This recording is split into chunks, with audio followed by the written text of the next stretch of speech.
Welcome to the Winemakers podcast. In each episode, we meet one winemaker and get the chance to hear their story on their turf. We walk through the vineyard, taste their wine, and share a home-cooked meal. If you haven't already, visit thewinemakersseries.com to order your Season 1 case, one bottle for each winemaker. Then pull cork, press play, and enjoy. Only you.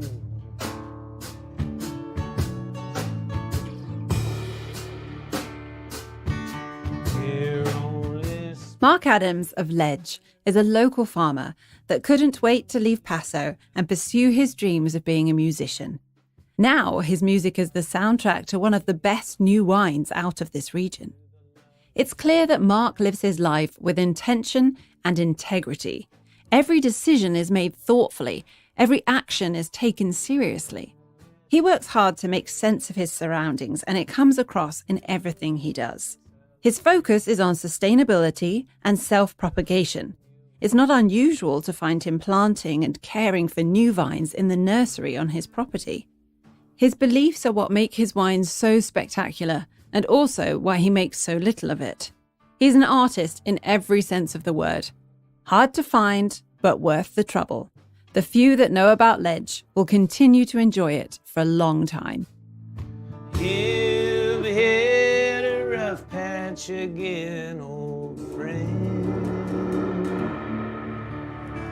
From Cellar Media, this is The Winemakers, Paso Robles, California. I'm Louise Houghton. Mark still has the look of that LA music guy he once was. Wild hair, cool demeanor, moves to a rhythm that comes from within. I meet him in the house he grew up in, perched on a ledge, which inspired the name of his label. It's rustic and quaint, with a fantastic brick wall surrounding an open log fireplace. He now lives here with his wife and daughter. I thought we were coming here for wine, but we got so much more. All of the music in this episode is by the Mark Adams Band, and much of it was recorded in Mark's living room during our visit. So were you playing music before you went down to Los Angeles? As far back as I can remember, I was doing school band in grammar school, and then in junior high, got a little bit more serious and was doing jazz band and honor band, and then in high school, sort of veered into more band stuff, like rock and roll band stuff, and then it was time for me to go to college, and so I went to Chico State up in Northern California and continued playing music there and getting a degree in humanities and cinema studies. That was my major and emphasis, and I wanted to do film music, and had goofed around with other aspects of cinema. I have a million movies on VHS from this place where my brother and sister and I are goofing off and running around in silly outfits, and so this was really just a big playground for us to go back to that. And God bless Mom and Dad for giving us such a special piece of countryside for the sake of growing up somewhat feral, you know. Mark graduated from Chico State and followed his dreams south to the LA music scene. I got my entry into the film business by sweeping up popcorn at the Regent Theater in Agora Hills. It was a theater owned by a production company, and I worked my way into being a PA on the set of, I think the first movie was called Murder Cycle or something like that. It was a horror movie about a freaky motorcycle rider or something. I don't even recall exactly what it was, but went from B movie to B movie for a number of years, and then I got a job in the sound department at Sony Pictures about 3-4 years before I moved back here, realizing that I didn't want to be in Los Angeles anymore. I had hoped to do something with my life that could earn enough money to hopefully purchase something like this. And as the years went on and living in Los Angeles got more and more expensive, I knew that it was going to be a lifetime of the golden handcuffs before I could potentially get something anywhere near this. So I asked Mom and Dad's permission to come back and take a crack at planting vines.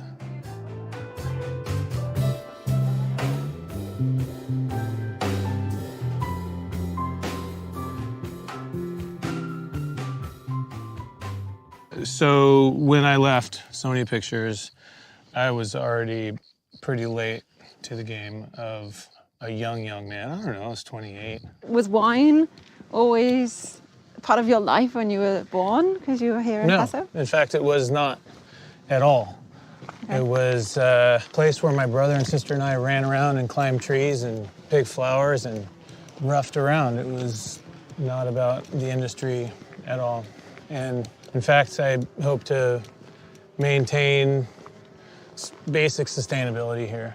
I don't have a lot of real lofty goals with regard to what this becomes with regard to wine or Ledge or anything. It's just someplace that I feel lucky to continue to be a part of and to grow grapes and raise a family and be myself. Where's my town now?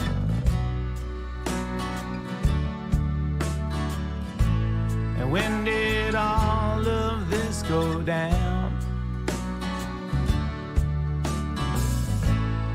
Where's my town now? You went to school here with several people who are still around as well. Yeah, Right. quite a few. Notably, my mentor, Justin Smith from Saxon Vineyards and James Berry Vineyard. And Justin Smith, Mark's childhood friend, is the owner and winemaker at Saxon, which in 2010 earned a 100-point score and won Best Wine in the World with his 2008 James Berry Vineyard Southern Rhone blend. Only a few dozen winemakers on the planet have earned this distinction. He's one of the best winemakers in the world and helped put Paso on the map. also Janelle, Michael, and Matt Ducey, and their parents, Johnny and Big Mike. There are several still around. But I Before left. it was a vineyard then? What was it? It was countryside. We had 4-H, we were in 4-H. So we raised various animals, and there were a few grain crops through here. Mm-hmm. But it was mostly open space, and Mom and Dad were hard-working, middle-class folk. Mom was a school teacher for a long, long time, second grade, and she just recently retired from teaching second grade. And my dad retired from pharmacy. And now I just hope to keep my hand on the plow. Mom and Pop had a mom and pop.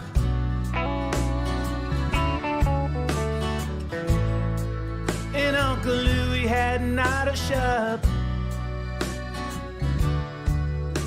So the way back Yeah. was realizing that I wanted to get my hands dirty. I wanted to be part of this place any way I could. And I was willing to do anything just to have the opportunity to come back home and lend a hand. So I asked the advice of Justin Smith, who had been at winemaking and wine growing for about 10 years already, I think.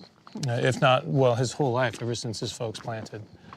I wanted to not copy what everyone else was doing up here. Mm-hmm. And it was still relatively under the radar to do Rhone varietals here. So when I'd been given the advice to jump into maybe some Rhones, I collected cuttings for this block here, which is the first block I planted. With the help of a few college friends, I took cuttings from a neighboring vineyard, namely James Berry Vineyard, and put about 4,000 of them under my basement during the dormant season. Brought them out in April 2005, and then proceeded to clip each one down to size over the course of about a week. And it was a good rainy year, but there was none of this steel in here. It was all just a little bit of irrigation hose and plants. And as you can see, I've got a decent amount of missing teeth in here. And that was because it was a 1 or 2 person operation all the time. What do you mean, missing teeth? Well, there's a missing vine there, there's a missing vine there, there's a missing vine there. Okay. And so when I pulled up the drip line, it offset when I did these posts next, and then we did end posts, and we learned really quickly how difficult farming is, especially if you try to put 4 acres in and do it all by yourself without much knowledge of how to keep it going. The Winemakers podcast is supported by Winerist.com. Winerist.com is dedicated to making your wine and food travel simple. Discover experiences in over 130 destinations worldwide that are curated to fulfill all your wine and food dreams. You've heard from the experts. Now explore the regions that inspire them with Winerist.com.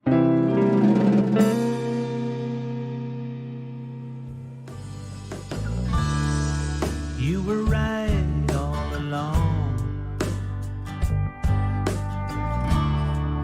Everything you said was true. It took off originally almost 100%. And then as the dry season came and gophers came and the weeds grew, we started taking our lumps and losing vines. But I like wine growing and winemaking for a lot of reasons, but one of my favorite things about growing grapes is that it's sort of a survival of the fittest, where they fight, they struggle. I think the uglier the vine, the sweeter the wine. Although we don't want sweet wines, we want dry wines. It might make you feel better that it can't get any worse. Let the poison drain out. So Justin has really coached you and taken you under his wing and told you everything he knows. I doubt he's told me everything he knows. In fact, I'm certain he hasn't, but he has definitely been a guiding force in everything that Ledge has done. When you helping him out at Saxon? He's a good friend. I started helping him out around 2004 and planted this place just after. And so these are 13-year-old guys here. This lunker, this was a stick. It was a stick that we just put in the ground. And now it's this glorious vine. Old looking. It does look but old. it's only 13 years old. We're in heavy clay down here, so the water retention's good. You notice there's no irrigation set up here, so we're dry farming this block. So I'm experimenting with all kinds of different things, and none of them are necessarily right. Yeah. But how tight these are, this will become a jungle with its own microclimate here, this block. It'll get misty right here in ways that just 20 feet away will not. There's gonna be so much happening here. But these so are much both moisture. Syrah. Same one. This is a baby of the Bone Rock Terraces up over there, and this is a baby of the first ledge block here. So that's the grandparent, this is the parent, and this is the baby. I wouldn't be able to farm this place if I had to use heavy irrigation and certified rootstock and all these things that big-time farmers have. It would just be an impossibility. I knew that relatively soon after we planted this with literally nothing. I had a couple of years where I was counting on unemployment, you know, and working for trade and things like this. Try to break free from the curse. They may know how you're feeling, but that won't heal your heart. You're spilling with them. And was it the clay soil that made you decide that you wanted to grow Syrah, or is there another reason you chose that grape? No, it was just the only thing I knew, and I knew that I enjoyed the wines that came from Jamesbury Vineyard, and that was my schoolhouse. And, you know, you write what you know, and I knew Rhones, and we're aware because of our proximity to the ocean and the altitude and the soil types. So this is heavy clay here, and that's sandy soils here. And we know that Rhones, especially Grenache, which is that block right across the way, Grenache-like sand, Chateau Rayas and Chateau Lannerth in France and Châteauneuf-du-Pape, they have sandy soils, and it's tried and true. It's been tested over centuries elsewhere. I don't know if it's the smartest thing in the world to do, but I'm not giving up. Let it rain,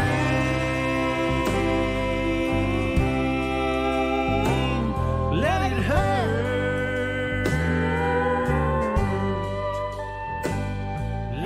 And over here we've got a block of Grenache, and Grenache adds a lot of sweetness and some good tannic structure, and Syrah is all-around, you know, like a tenor.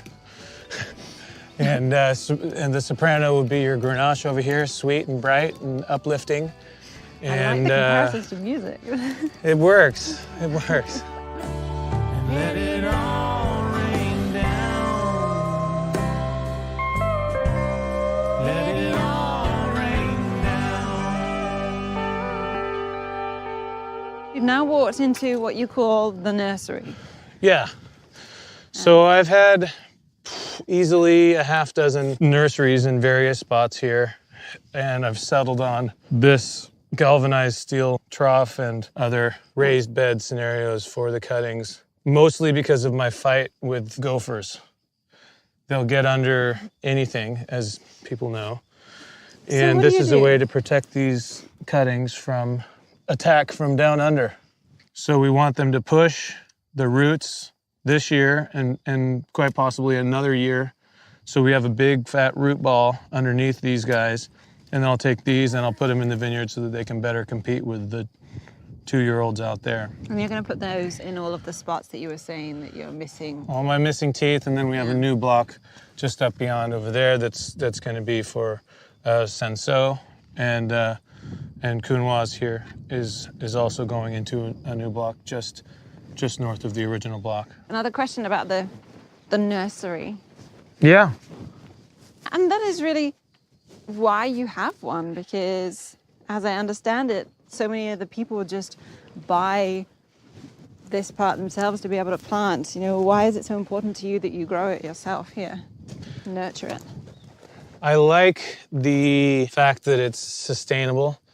I like the challenge of forming the roots myself. I'm comforted by the idea that I know exactly where they come from and they already have a sense of place. This Grenache is going off. Yeah, I mean I can stand here and help you. Yeah, they're all pushing clusters right now, and they're not even 2 months old.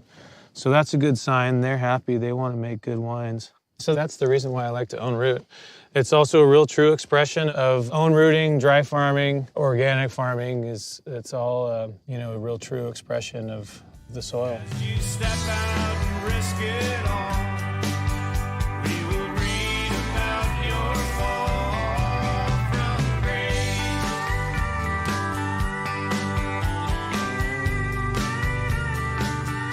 Well, what about your fermentation process? There's not much to it. You put grapes in a box and then they'll turn into wine if you take care of it.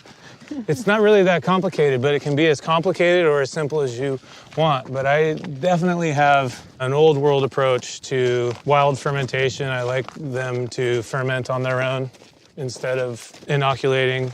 I like neutral oak as opposed to new oak barrels. I like to keep it simple. And a lot of that is because I didn't study enology.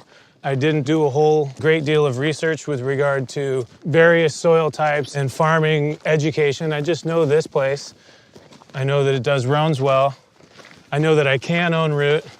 And so I'm just doing those things. I don't have to reinvent the wheel. Well, what about when you come to blending? That's something that you needed a palate for. I try to co-ferment the grapes together. Okay. So the Grenache and the Syrah are in the same fermenter. And I go, oh, that's pretty good. And let's put that in a bottle.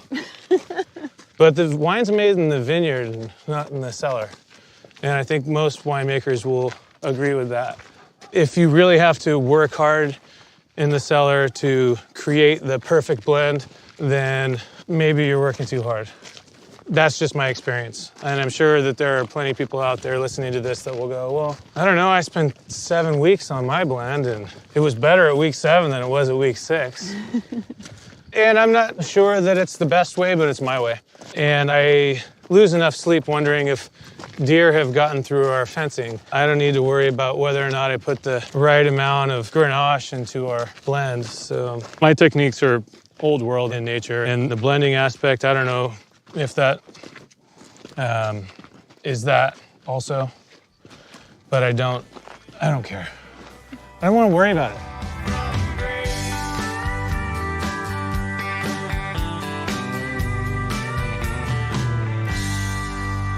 You also have to consider the fact that I'm working with minuscule amounts of wine. How many acres do you have here? We have 15 planted and 40 total. And 15's getting close to being my max. How many bottles does that make? Well, what it will make and what it's currently making, we're in the 300 cases realm. And how many people do you have working with you here? It's my wife and I run the business, and I'm in the cellar, and I've got a hand here, Celso, that you met on his way out. So that's essentially the Ledge team. This is the story of how I met my wife. It was singles night and I was out of luck, but my friend got a call, he was getting hooked up. Asked me if I would be his wingman. I said that I would do the best that I can when we got you mentioned your wife, but at the time when you moved back to Paso Robles, she was just your girlfriend? Yeah, she didn't unpack her suitcase when she was visiting me here for the first time. I had to ask for her hand in marriage, and then all of a sudden she unpacked a thing or two. Oh, okay. Smart on her part. She's good. She's great. Yeah, she does all of the hard work, the heavy lifting as far as the brand is concerned. And I ride the tractor and listen to music and fight gophers and tend to the nursery. And To get down, I was only looking for a summer fling. Wasn't supposed to mean anything. I was only looking for a little fun. Never thought I'd be falling in love.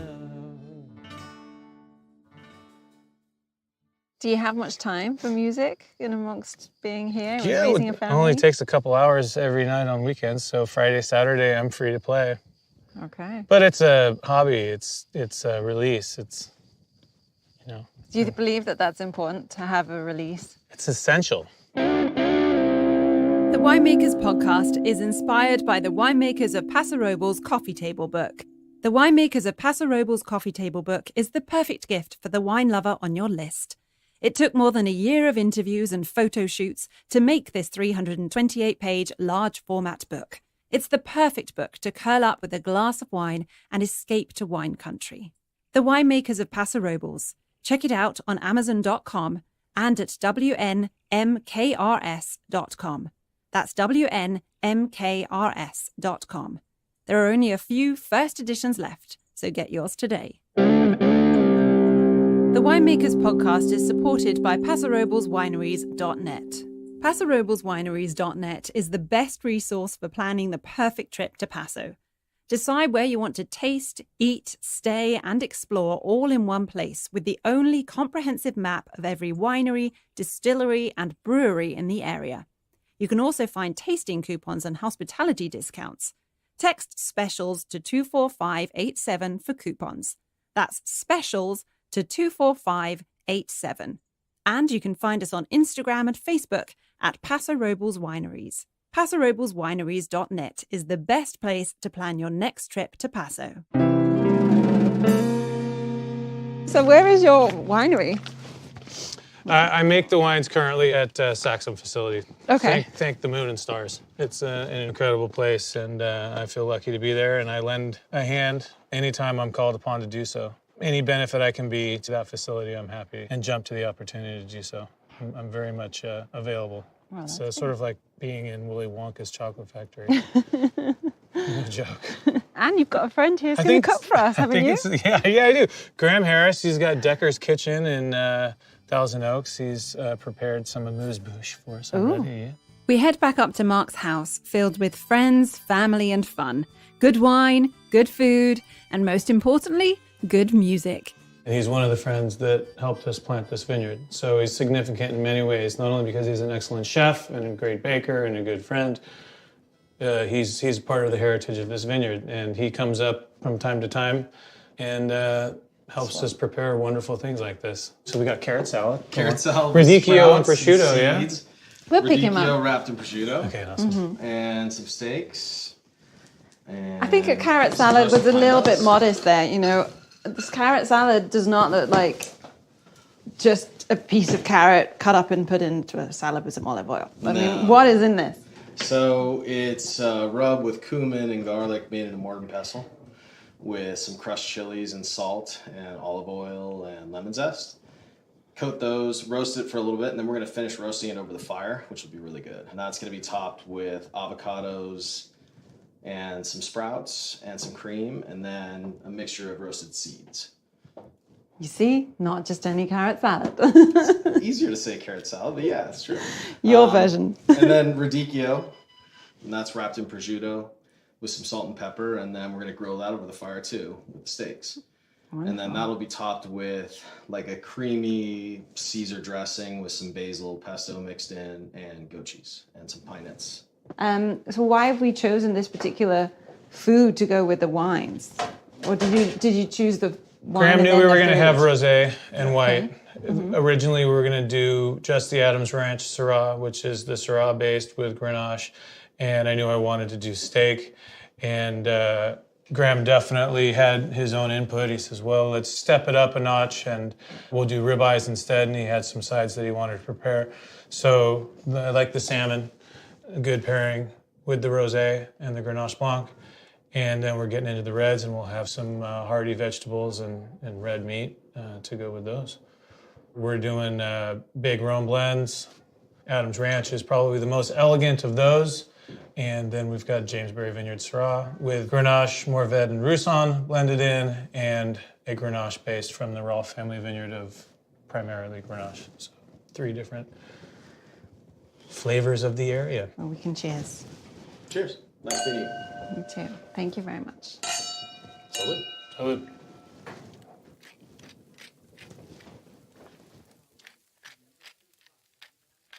Tell me with the Grenache what I'm getting here in terms of notes.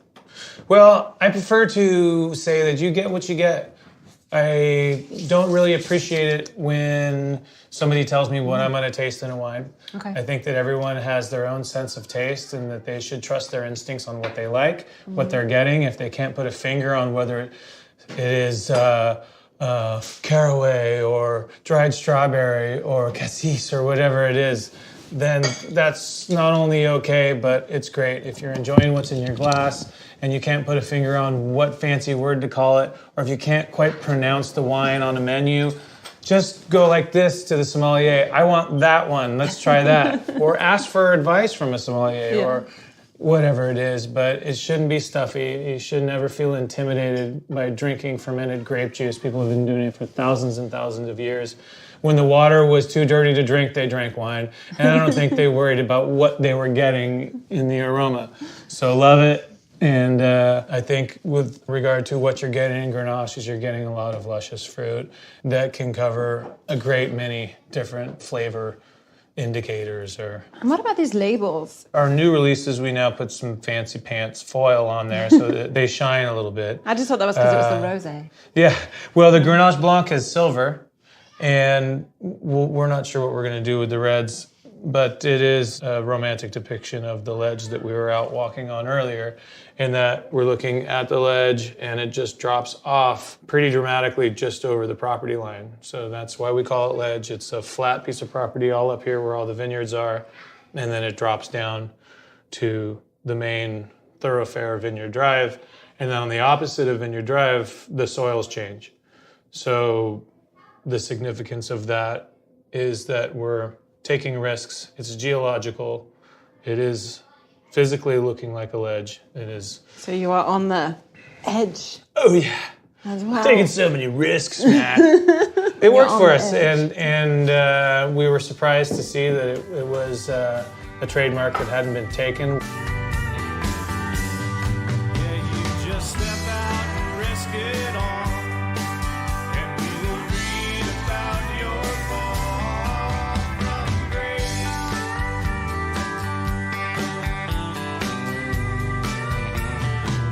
Thank you very much for inviting us into your home. It's so nice to. It's my pleasure. chat It's to you our today. pleasure. Thank you. Cheers. Cheers. We take music seriously, but we don't take ourselves too seriously. That's my my philosophy with the wine too. There's my town now. The Winemakers podcast is a production of Cellar Media, hosted by me, Louise Houghton. Executive producer and creative director, Lauren Mattick. Co-produced by Louise Houghton and John Meek.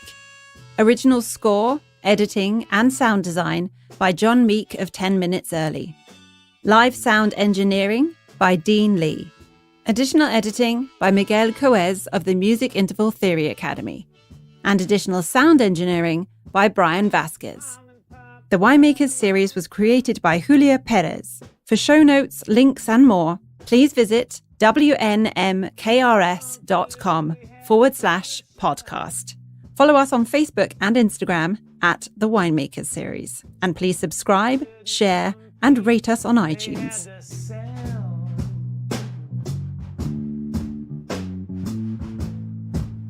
her big chains and what the hell? Where's my town now?